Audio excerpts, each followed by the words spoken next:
اور حق ہوتا تو صحابہ کا ہوتا، جو عربی دان بھی تھے، جو رسول اللہ کے شاگرد بھی تھے، جو سب سے بڑے فقیہ اور محدث بھی تھے۔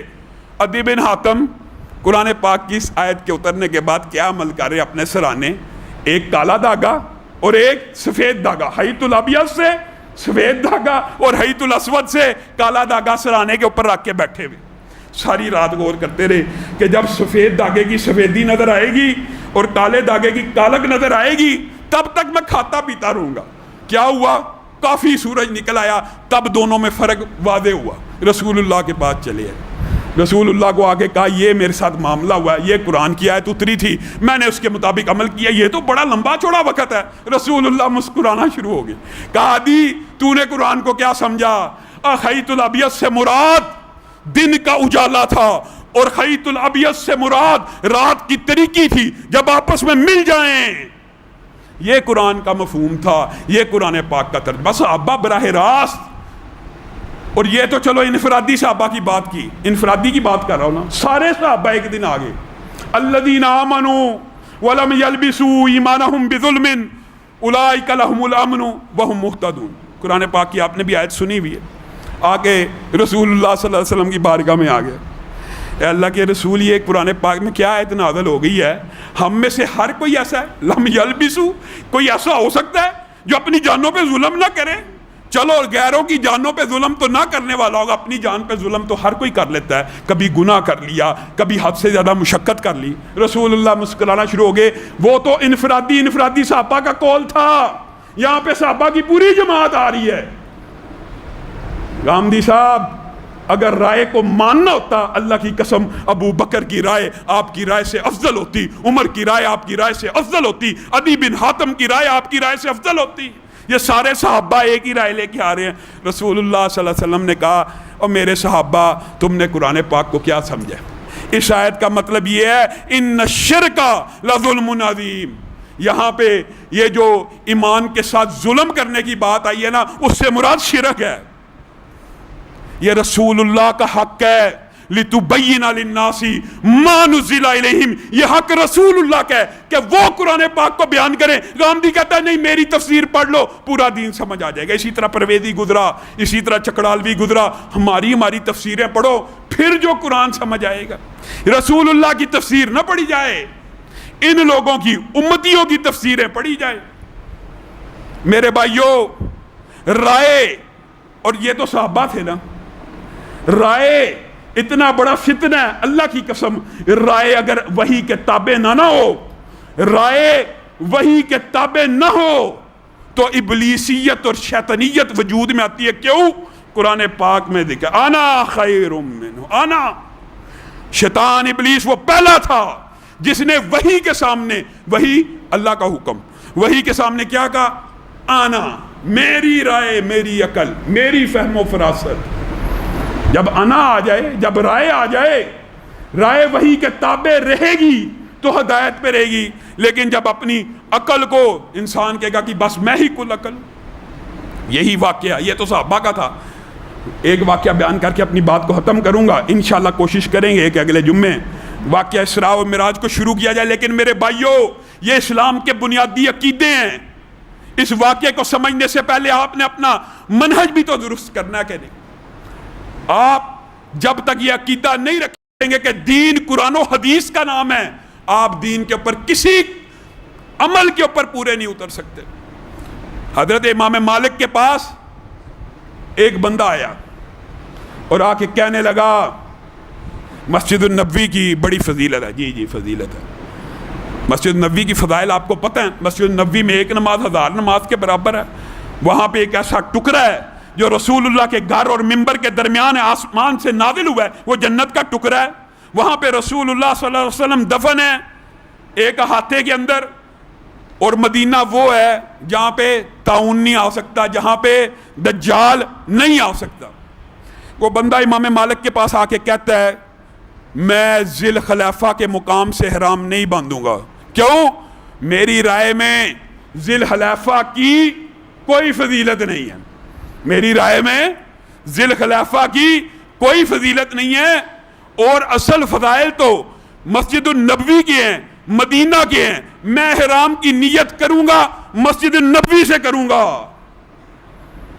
امام مالک نے کہا فتنے میں مبتلا ہو گیا تو، فتنے سے بعد آ جا۔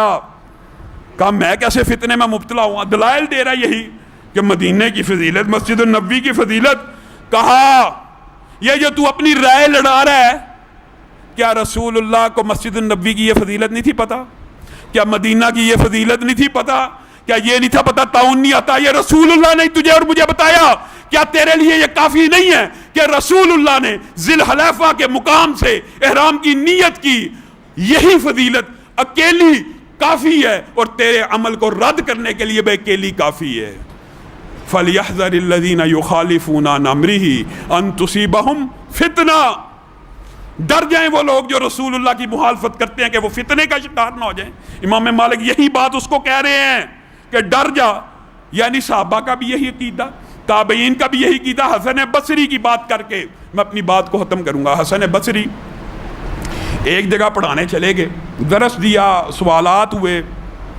ان سے ایک سوال یہ بھی ہوا کہ امام اور مقتدی اگر صرف دو ہوں تو امام کو کہاں کھڑے ہونا چاہیے؟ ان تک نہیں پہنچی حدیث، ضروری نہیں تھا، کئی حدیث صحابہ تک بھی نہیں پہنچی ہے۔ تو آج علم کا دور ہے، آپ اور میں فائدہ نہیں اٹھاتے، پوری پوری حدیث کی کتابیں چھپ چکی ہیں، صحیح الاسناد بھی، ہم فائدہ نہیں اٹھاتے۔ حسن بصری نے اپنا رائے پیش کی، کہا رسول اللہ صلی اللہ علیہ وسلم ہر کام دائیں ہاتھ سے پسند کرتے تھے، اور میرا ذہن یہ کہتا ہے امام دائیں ہاتھ پہ کھڑا ہو جائے اگر صرف دو۔ اندر سے ایک عورت نے دروازہ کھٹکایا، درس دے رہے ہیں۔ کہا میں عبداللہ ابن عباس کی شاگردن ہوں، اور عبداللہ ابن عباس نے مجھ سے ایک واقعہ بیان کیا حدیث کا کہ رسول اللہ صلی اللہ علیہ وسلم نے ایک دفعہ ایک بچے کے ساتھ نماز پڑھی، آپ نے یہ حدیث سنی ہے، مشہور ہے، اور اس بچے کو اپنے دائیں کھڑا کیا۔ حسن بصری اڑ گئے، میں نے رائے دی تھی امام دائیں ہو، اڑ گئے۔ کہا علم سکھانے آیا تھا اور ایک عورت سے سیکھ کے جا رہا ہوں، میری رائے کو مسترد کر دیا جائے اور اس عورت کی بات کو نافذ کر دیا جائے۔ اللہ رب العزت جو کہا گیا، جو سنا گیا، اس کو سمجھنے کی توفیق عنایت فرمائے۔